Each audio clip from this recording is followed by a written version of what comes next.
April 1940. Inglewood, California. Edgar Schmued sat alone in his office at North American Aviation, surrounded by blueprints that shouldn't exist. Outside, spring sunlight filtered through factory windows where workers assembled training planes, safe and predictable aircraft that kept the company solvent but would never change history. Schmued was sketching something different. Something that would either save his company or destroy his career. He was 40 years old, a German immigrant who had fled economic collapse a decade earlier with nothing but engineering drawings and stubborn belief in aerodynamic principles most American designers dismissed as theoretical nonsense. Now he was designing a fighter plane nobody had asked for, using company resources without official authorization, gambling that the British would be desperate enough to take a chance on an untested manufacturer. The numbers spread across his desk told a story of calculated risk. North American Aviation wasn't Lockheed. They weren't Boeing. They built trainers, not combat aircraft. When the British Purchasing Commission arrived that April with an urgent request to manufacture Curtiss P-40 Warhawks under license, company president James Dutch Kindleberger saw what Schmued had been sketching in secret for months. Schmued made an offer that sounded like madness. "We can design you a better fighter from scratch in 120 days. The British representatives thought he was lying or incompetent. His own colleagues thought he'd lost his mind. You don't design a combat aircraft in 4 months. It takes years of wind tunnel testing, prototype failures, incremental refinement. The Germans had been perfecting their Messerschmitt Bf 109 since 1935. The Supermarine Spitfire had taken 4 years from drawing board to squadron service. Schmued was proposing to leapfrog both in less time than it takes most companies to finalize a production contract. But Britain was bleeding aircraft faster than factories could replace them. The Luftwaffe was tearing through European skies unopposed. France was collapsing. The RAF was flying obsolete fighters against the most advanced air force on Earth. Desperation makes people take chances they would never consider in peacetime. On May 29, 1940, the British signed 120 days to first prototype. It was impossible. Schmued knew it was impossible. He started working anyway. The design philosophy he'd been developing in secret focused on a single problem that plagued every fighter of the era: range. The Spitfire was magnificent in a dogfight but ran out of fuel after 400 miles. The P-40 had decent endurance but couldn't climb fast enough to intercept bombers. German Bf 109s were lethal interceptors but tied to their airfields by tiny fuel tanks. Every air force on Earth faced the same brutal physics. You could build a nimble fighter or a long-range fighter, but not both. Energy had to go somewhere. Big fuel tanks meant weight. Weight meant less maneuverability. Less maneuverability meant death in aerial combat. Schmued believed physics could be bent with the right wing design. Not broken, just persuaded to cooperate differently than conventional thinking assumed. He'd been obsessing over laminar-flow airfoils, a concept most engineers considered too fragile for combat aircraft. The theory was elegant. If you could maintain smooth airflow over the wing surface without turbulence, you could reduce drag dramatically. Less drag meant less fuel burned. Less fuel burned meant more range with the same tank capacity. But laminar flow wings were temperamental. They required precisely manufactured surfaces with tolerances measured in thousandths of an inch. Combat damage would destroy the smooth airflow instantly. Most aviation companies considered them impractical for military use. Schmued didn't care what most companies thought. The team he assembled worked through the spring and summer of 1940 while Nazi panzers crushed France and the Battle of Britain raged over southern England. They weren't designing for an abstract future conflict. They were racing against headlines that grew darker every week. Every day they spent testing wing profiles was another day RAF pilots died because their Spitfires couldn't reach German bombers forming up over the channel. The prototype took shape with unnatural speed. Schmued had been preparing for this moment without knowing exactly when it would arrive, and that preparation paid dividends in compressed development time. The wing design was radical, thin and aerodynamically efficient. The fuselage was simple, built using automotive manufacturing techniques that would allow mass production. The cooling system was ingenious, positioning radiators to actually generate thrust through careful ducting. Everything about the design said speed and range. Nothing about it suggested compromise. On October 26, 1940, exactly 102 days after the contract signature, test pilot Vance Breeze lifted the prototype off Mines Field in Los Angeles for its first flight. 18 days ahead of Schmued's impossible deadline. The aircraft flew beautifully. Stable, responsive, faster than anything the British had seen. They called it the Mustang, a name that suggested American freedom and untamed power. Initial reports validated every gamble Schmued had made.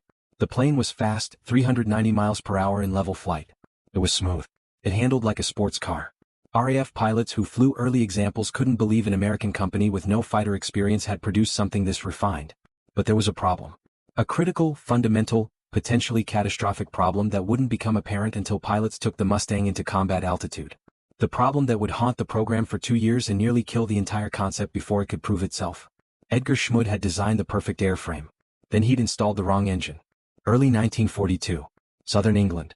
RAF squadron leader David Lloyd watched his Mustang lose power at 14,000 feet and felt that particular cold fear that comes when physics stops cooperating. Below him, the English Channel stretched gray and endless. Above him, somewhere in the thin air where German fighters operated with impunity, the war he couldn't reach was being fought by aircraft he couldn't match. The Allison V1710 engine installed in his beautiful Mustang was suffocating. He could hear it struggling, feel the throttle response dying as altitude increased. At sea level, this engine produced 1,150 horsepower and made the Mustang the fastest thing in the sky. At 15,000 feet, that power dropped to barely 900 horsepower. At 20,000 feet, where Luftwaffe fighters circled bomber formations like sharks, the Mustang became a helpless target. This wasn't poor maintenance or bad fuel. This was fundamental engineering limitation. The Allison engine used a single-stage, single-speed supercharger, a system that worked beautifully at low altitude but couldn't compress enough air in the thin atmosphere above 15,000 feet. Meanwhile, German fighters with sophisticated two-stage superchargers maintained full power up to 25,000 feet and beyond. In aerial combat, horsepower equals survival. It means speed to escape, climb rate to gain advantage, acceleration to pursue or evade. The Mustang had Schmued's brilliant aerodynamics, but not enough muscle to use them where the war was actually being fought. RAF pilots discovered this limitation in the hardest way possible, during combat missions over occupied France. Below 15,000 feet, the Mustang was magnificent. It could strafe German supply columns, destroy locomotives, attack coastal installations with devastating effectiveness. British pilots loved it for ground attack work, using its speed and agility to strike and escape before German fighters could respond. But climbing to bomber escort altitude transformed the thoroughbred into a struggling cart horse. German pilots learned quickly that if you forced a Mustang high, it became an easy kill.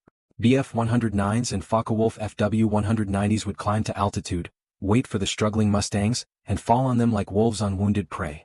The American response was even more cautious. The U.S. Army Air Forces initially relegated their P-51s to low-level reconnaissance missions, essentially admitting the aircraft couldn't dogfight at combat altitude. Photo reconnaissance Mustangs would scream across enemy territory at treetop level, using speed and surprise to avoid engagement rather than seek it. It was humiliating. Edgar Schmued had delivered an airframe that matched or exceeded anything flying. The laminar-flow wing worked exactly as theory predicted, reducing drag and extending range. The structural design was sound, efficient, and easy to manufacture. Everything about the Mustang was right except the one thing that mattered most. Engineers at Wright Field in Ohio ran test after test, tweaking fuel mixtures, adjusting supercharger gearing, trying every possible modification to extract more high-altitude performance. Nothing worked. You can't extract power that isn't there.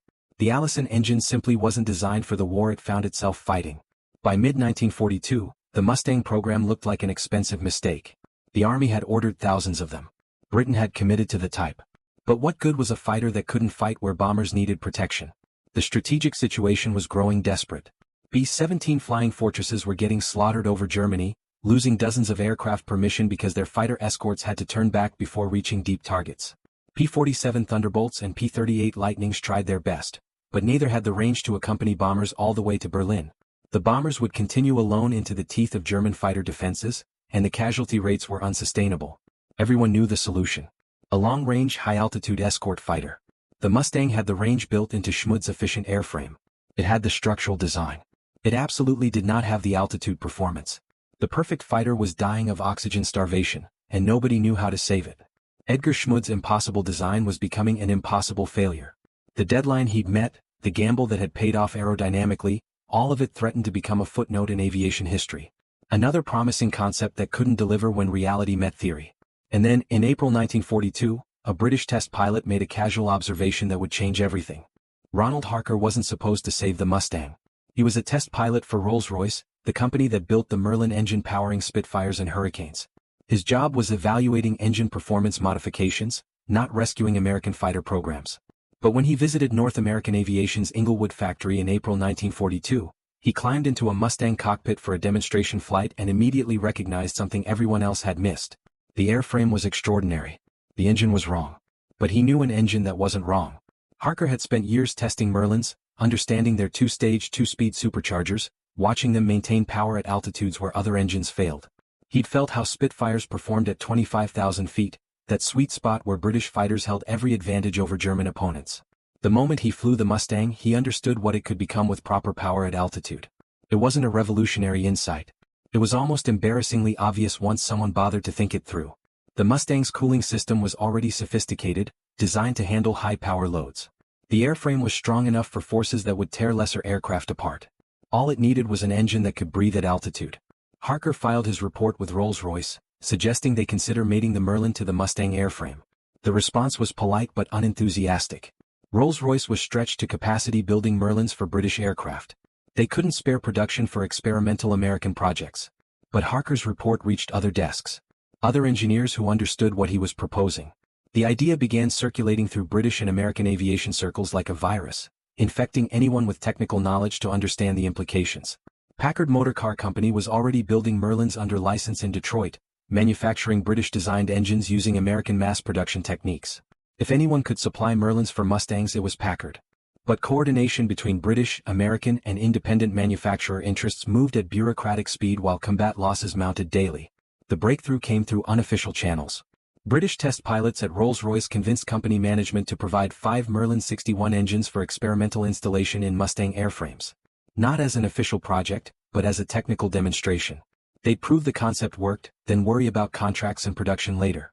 2 Mustangs were modified in Britain during late 1942. The installation required significant engineering work.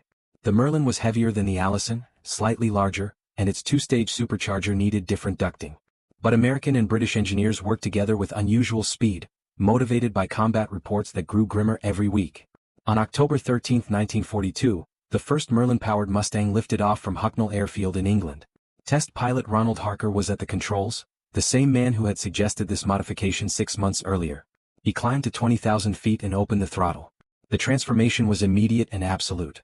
The aircraft that had struggled at 15,000 feet now surged forward at 20,000 with power to spare. Harker pushed it higher. 25,000 feet. The engine didn't labor. 30,000 feet. Still climbing smoothly, acceleration still crisp, control still responsive. He dove back down, testing speed. 440 miles per hour in level flight at optimal altitude. Faster than a Bf-109.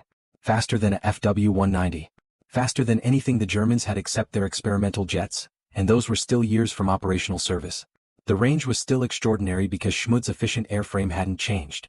The high-altitude performance was now devastating because the Merlin gave it muscle where the Allison had choked. The combination wasn't just good, it was perfect. The ideal balance of range, speed, altitude capability, and firepower. But perfection on paper meant nothing without production capacity. Britain couldn't spare Merlins from their own fighter programs. Packard was building Merlins in America, but those were designated for other aircraft. Converting production to Mustang-compatible variants meant retooling, redesign work, testing, certification. Meanwhile, bomber losses over Germany continued mounting. 8th Air Force crews were flying missions with 60% casualty rates. Entire squadrons were being wiped out in single operations. The strategic bombing campaign that was supposed to cripple German industry was instead crippling American bomber strength. The urgency finally cut through bureaucratic resistance. In December 1942, the U.S. Army Air Forces ordered North American Aviation to begin producing Merlin-powered Mustangs immediately. Packard would modify their production lines to build the appropriate engine variant, designated V1650. North American would redesign the Mustang to accept the new powerplant, designated P-51B. The timeline was still impossibly tight. First production P-51Bs needed to reach squadrons by mid-1943 to have any chance of affecting the air war over Europe. That meant redesigning engine mounts, fuel systems, cooling arrangements, and 100 other systems while maintaining production of Allison-powered variants. Edgar Schmued found himself racing another impossible deadline. The first deadline had produced a brilliant airframe with the wrong engine. This deadline would either correct that mistake or prove the entire concept was flawed beyond redemption. December 1943. Somewhere over Germany. Captain Don Gentile pushed his P-51B Mustang through 30,000 feet and felt like he was flying a different aircraft than anything he'd known before. Below him, B-17 bombers droned toward their targets in tight formations, each fortress bristling with guns but vulnerable to coordinated fighter attack. Around him, other Mustangs spread across the sky in defensive positions that would have been impossible 6 months earlier. They were escorting bombers to targets deep inside Germany, ranges that had been suicide missions when P-47s and P-38s had to turn back halfway. The Germans had learned to wait, watching escort fighters reach their endurance limits and peel away, leaving the bombers defenseless for the final approach and egress. Now the escorts didn't turn back. The Mustangs stayed with the bombers all the way to target and all the way home, 800 miles deep into Reich territory and back. And they weren't just defending. They were hunting. Gentiles scanned the sky, watching for the characteristic silhouettes of German fighters. The Merlin engine hummed with smooth power at altitude, no longer straining like the old Allison had. When he spotted a formation of Bf-109s climbing to intercept, he didn't worry about power loss. He rolled inverted and dove. The Mustang accelerated like it was falling off a cliff. 600 miles per hour in the dive. The German fighters scattered, some trying to dive away, others attempting to climb out of range. Neither tactic worked anymore. The P-51B could follow them anywhere, out-climbing them, out-diving them, turning inside them at high altitude where German fighters had once held every advantage. This wasn't just a better fighter. It was a paradigm shift. German pilots had spent 3 years perfecting tactics against Allied escort fighters with predictable limitations. Now those tactics were suicide. The hunters had become the hunted. Gentile pulled out of his dive behind a Bf-109 whose pilot was desperately trying to escape by diving toward the deck. The German didn't understand that the Mustang could follow him down and still have fuel to climb back to altitude and escort the bombers home. Gentile squeezed the trigger. 6.50 caliber machine guns converged on the Bf-109's fuselage. The German fighter came apart, tumbling toward the winter landscape below. All across the European theater, similar engagements were playing out. Mustang squadrons were being assigned new tactical doctrine that seemed insane by previous standards. Pursue German fighters aggressively, follow them back to their airfields, strafe them during landing when they were most vulnerable. The psychological impact on German fighter forces was immediate and devastating. For years, Luftwaffe pilots had enjoyed tactical advantages built into the defensive battle. They could calculate exactly when American escorts would turn back, mass their forces for coordinated attacks on defenseless bombers, and return to base with fuel to spare. Those advantages evaporated. The Mustangs appeared over Berlin, over Munich, over industrial targets in Silesia that German pilots had thought untouchable. And when German fighters tried to engage, the Mustangs didn't just defend, they destroyed. German ace Major Heinz Bahr wrote in his combat journal, "The American Mustang pilots are aggressive beyond belief. They follow us to our airfields. They strafe us during takeoff and landing. They engage at any altitude and any weather. This is not defensive escort flying. This is offensive fighters sweeping using bomber protection as an excuse." He was right. American tactical doctrine had evolved beyond simple escort missions. Mustang groups were being assigned fighter sweeps ahead of bomber formations, clearing the sky of German defenders before the heavies even arrived. They were strafing German airfields, destroying fighters on the ground where they couldn't fight back. They were transforming air superiority from a defensive concept to an offensive weapon. The strategic implications cascaded through every level of German military planning. Luftwaffe fighter production couldn't keep pace with losses. Pilot training programs couldn't produce experienced aviators fast enough. Fuel supplies were being targeted by the same bomber raids that Mustangs now escorted successfully. By March 1944, the air war over Europe had fundamentally changed. German fighters could no longer prevent American bombers from reaching their targets. The industrial capacity that fed the Wehrmacht was being systematically destroyed. The transportation networks that moved German armies were being interdicted from the air. The fuel refineries that powered tanks and trucks were burning. And none of it would have been possible without Edgar Schmued's airframe and a British test pilot's casual suggestion to install a different engine. The P-51B was proving everything Schmued had gambled on 4 years earlier. The laminar-flow wing reduced drag exactly as theory predicted. The efficient structure gave it range no other fighter could match. The combination of American mass production capability and British engine technology had created something greater than either nation could have achieved alone.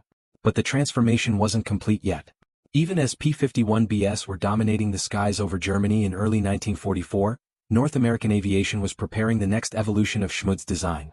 The variant that would become the definitive Mustang, the version everyone remembers. The P-51D incorporated every lesson learned from combat operations. The most obvious change was the bubble canopy replacing the earlier Razorback design, giving pilots complete visibility in all directions. No more blind spots where German fighters could approach unseen. No more vulnerable moments when diving or climbing blocked views of critical airspace. The armament was upgraded to 6.50 caliber machine guns with improved ammunition feeds, eliminating jamming problems that had plagued earlier variants. The wings were strengthened to carry additional external ordnance, bombs and rockets for ground attack missions when fighters weren't needed for escort work. And the engine, the critical heart of the entire concept, was refined further. The Packard V1650-7 produced 1,590 horsepower, more than the original Allison could have dreamed of delivering. With water injection for emergency power, it could push beyond 1,800 horsepower for short bursts. The first P-51DS began reaching squadrons in May 1944, just in time for the massive expansion of strategic bombing that would accompany the Normandy invasion. By war's end, more P-51DS were produced than all other Mustang variants combined. They became the iconic representation of American air power, silver fighters with checkered noses and kill markings ranging from single victories to double-digit ace tallies. Edgar Schmued's impossible gamble, nearly killed by an engine selection that looked reasonable in 1940, had become the war's most important fighter aircraft. But the path from failure to triumph revealed something important about innovation under pressure. June 1944. Over Normandy.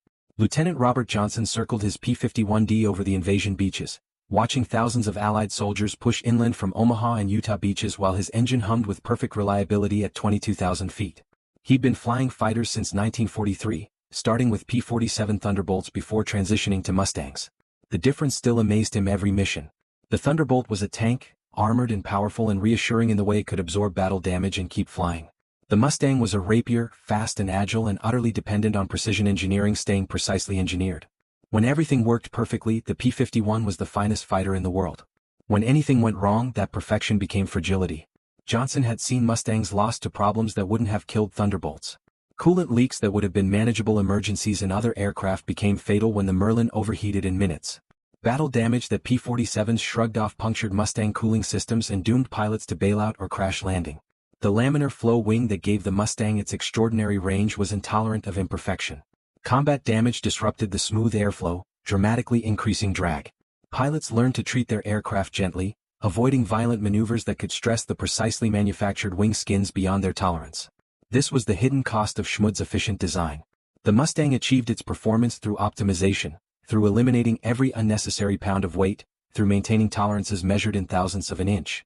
That optimization meant there was no slack in the system, no reserve of robustness to fall back on when conditions weren't ideal. German pilots quickly learned to exploit this. If you couldn't outrun a Mustang or outclimb it or outmaneuver it, you could try to damage it enough that its efficiency became liability. A few cannon hits that wouldn't kill a P-47 could mission kill a Mustang by damaging cooling systems or disrupting wing surfaces. The learning curve was paid in blood.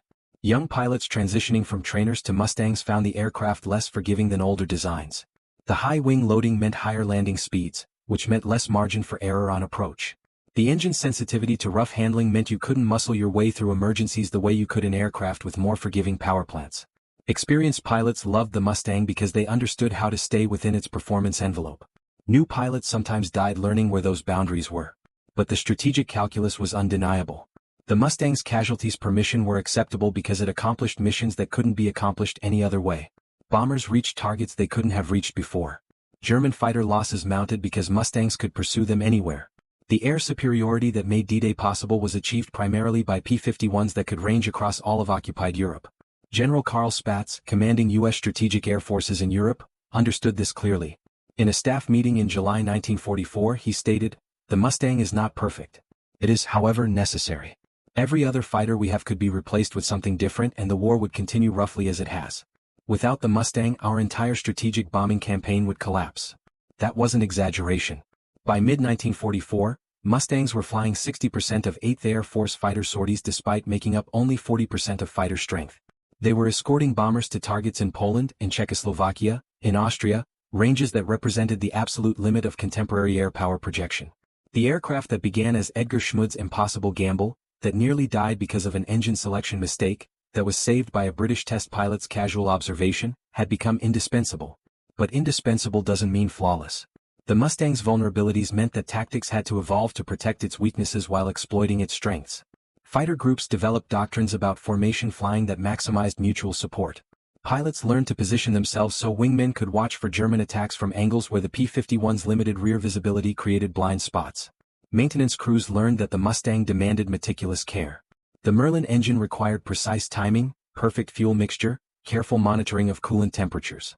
The laminar flow wing surfaces needed to be kept smooth, free of ice or dirt or anything that disrupted airflow. Ground crews spent hours inspecting and preparing each aircraft before missions, knowing that small oversights could kill pilots at 30,000 feet over Germany. This was modern warfare revealing its fundamental nature. The best technology isn't necessarily the most forgiving. It's the technology that accomplishes the mission, even if accomplishing that mission demands more from pilots and maintainers than earlier systems required. German engineers watched the Mustang's dominance with professional frustration. They could design fighters with comparable or even superior performance in specific regimes. The Ta-152H could outfight a Mustang at extreme altitude. The Me-262 jet was faster than anything with a propeller. But they couldn't produce them in quantities that mattered, couldn't fuel them consistently, couldn't train pilots to fly them effectively. Kurt Tank, designer of the Focke-Wulf 190, admitted after the war, the Americans didn't just build a better fighter. They built a better system for producing fighters, maintaining them and employing them strategically. Our aircraft were sometimes technically superior. Their system was always operationally superior. That system included the willingness to correct mistakes. The original Mustang with its Allison engine was a mistake, or at least a missed opportunity. Instead of canceling the program or accepting a mediocre outcome, American and British engineers collaborated to fix the problem. They matched an outstanding airframe with an appropriate engine, creating something neither nation could have achieved alone. This was the real lesson of the Mustang's development. Innovation isn't about avoiding mistakes. It's about recognizing them fast enough to correct course before momentum makes change impossible. April 1945. Over Berlin. Captain Charles Yeager flew his P-51D at 400 feet above the Spree River, following the water through devastated streets while German anti-aircraft guns tracked him from ruins on both sides. This wasn't escort work. This was something new, using the world's best long-range fighter as a tactical ground attack aircraft because there were no German fighters left to fight at altitude. The transformation was complete. The Luftwaffe was destroyed. Not defeated in honorable aerial combat, but systematically eliminated by a combination of attrition, fuel starvation and training collapse. Mustangs had killed German fighters in the air, on the ground, in transit from factories. They had made German airspace so dangerous that pilot training couldn't keep pace with losses. Yeager pulled up to avoid a flak burst, felt his Mustang respond instantly despite the heavy underwing rockets he was carrying, and marveled at what this aircraft had become. It was still performing escort missions when needed, still dominating any German fighter foolish enough to engage. But now it was also supporting ground forces, destroying locomotives, attacking German positions that would have required medium bombers a year earlier. The engine that had nearly killed the program had instead created a multi-role capability nobody anticipated. The Merlin's reliability and power meant the Mustang could carry ordnance loads that would have broken earlier fighters. The efficient airframe meant it could fly low-altitude attack missions and still climb to altitude if German fighters appeared. This wasn't what Edgar Schmued had designed in his rushed 1940 development program.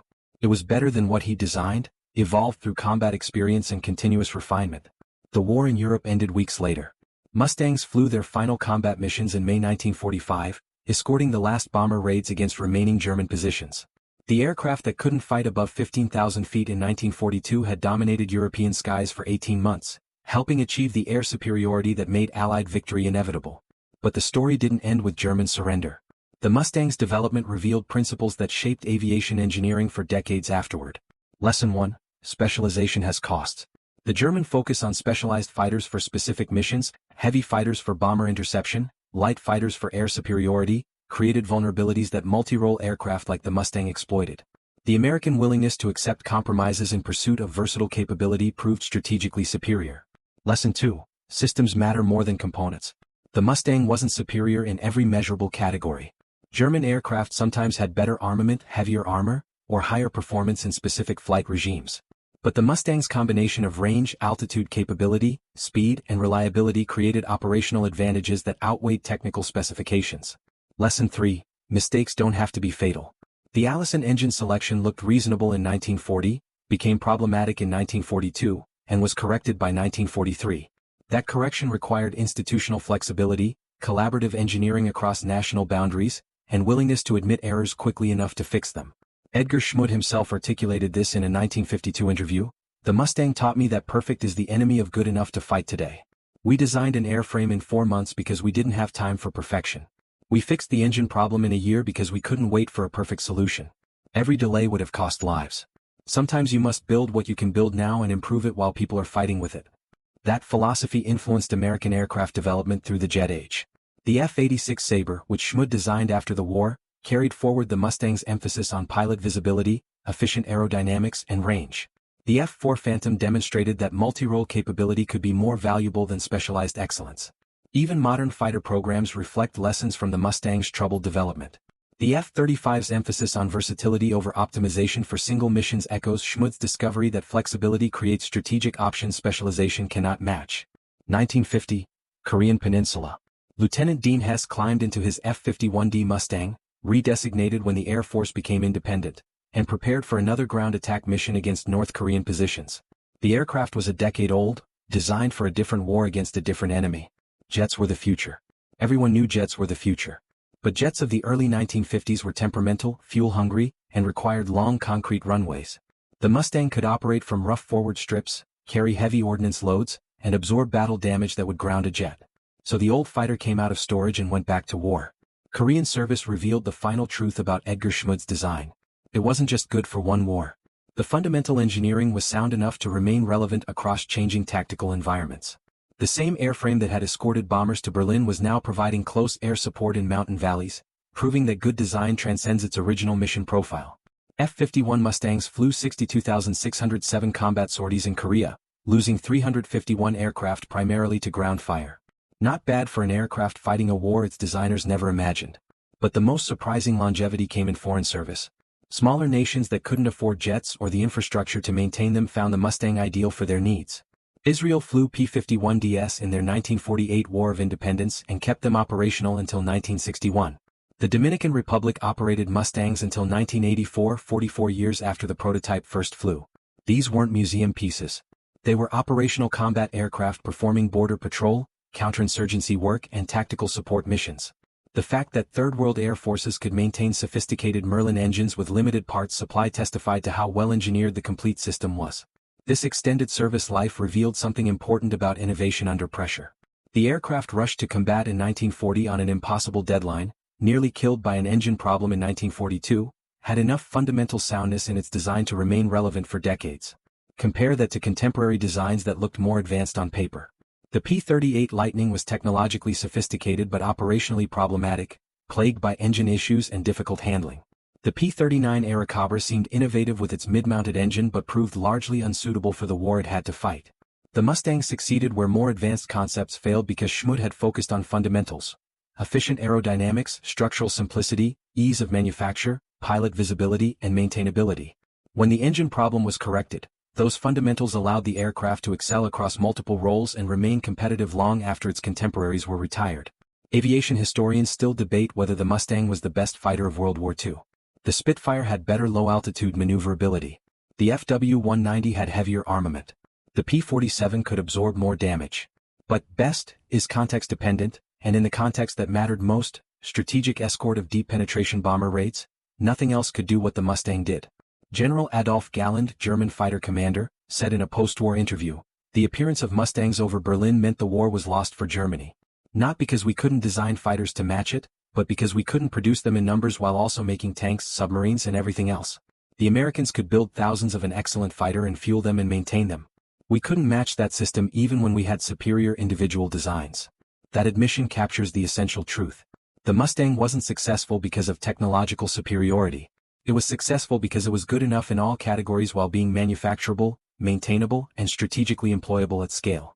Edgar Schmued retired in 1960, having designed fighters that shaped two major wars and influenced a generation of aircraft. He died in 1985, long enough to see his impossible 1940 design still flying in active military service. Not many engineers witnessed that kind of legacy. Winter 2024. California. Aerospace engineering students at Stanford study the P-51 Mustang as a case study in rapid development, design philosophy, and the importance of correcting mistakes before they become institutional failures.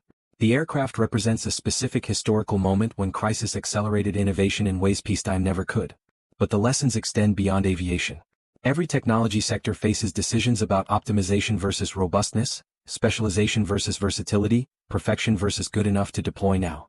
The Mustang's development illuminates principles that remain relevant across domains. First, constraints drive creativity. Schmued's impossible deadline forced innovations that careful peacetime development might never have attempted. The laminar-flow wing was considered too risky for military use until there was no time to pursue safer alternatives. Sometimes the best work happens when you can't afford to be cautious. Second, mistakes are information. The Allison engine problem could have killed the program if it had been interpreted as fundamental airframe flaw. Instead, it was recognized as a correctable mismatch between powerplant and operational requirements. Organizations that treat mistakes as learning opportunities rather than moral failures create space for innovation. Third, collaboration multiplies capability. The Mustang resulted from British operational requirements, German immigrant engineering expertise, American manufacturing capacity, and British engine technology. No single nation could have created it alone. Modern technology increasingly requires similar collaborative approaches across institutional and national boundaries. Fourth, design for the mission you'll actually fly, not the mission you wish you were flying. German aircraft were often optimized for tactical scenarios that rarely occurred in practice. The Mustang was optimized for the unglamorous but strategically critical task of protecting bombers over long distances. Boring missions executed successfully matter more than exciting missions attempted unsuccessfully. The cost was measured in individual lives and collective trauma. Every aircraft shot down represented a pilot killed or captured, families destroyed, potential lost. The Mustang's success meant fewer American bomber crews died over Germany. It also meant more German civilians died in bombing raids that successfully reached their targets. War doesn't offer clean victories. Edgar Schmued never claimed his design was perfect. In his writings, he emphasized that the Mustang succeeded despite its flaws because it solved the specific problem the Allies needed solved in 1944. Different problems would have required different solutions. That humility about the context-dependent nature of success distinguishes genuine innovation from technological fantasy. The Mustang wasn't the ultimate fighter aircraft. It was the right aircraft for a specific strategic challenge, developed rapidly enough to affect outcomes while the challenge still mattered.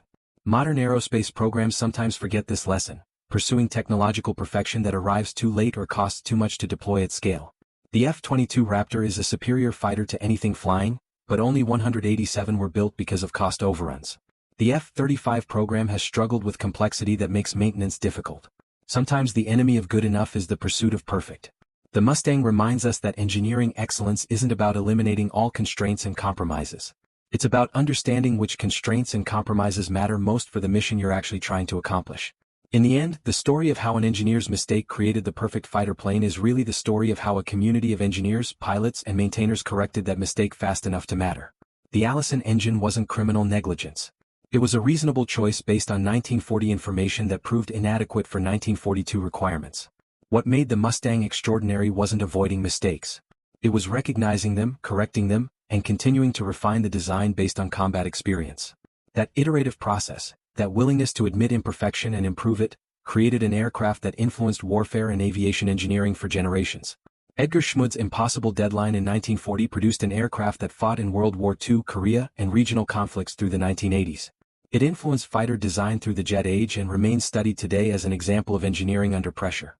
Not bad for a project nobody asked for, built on a timeline nobody believed possible, nearly killed by an engine problem, and saved by casual observation from a British test pilot who happened to fly it one afternoon. Sometimes perfection emerges not from flawless planning but from rapid correction of honest mistakes. That might be the most important lesson the Mustang has to teach us.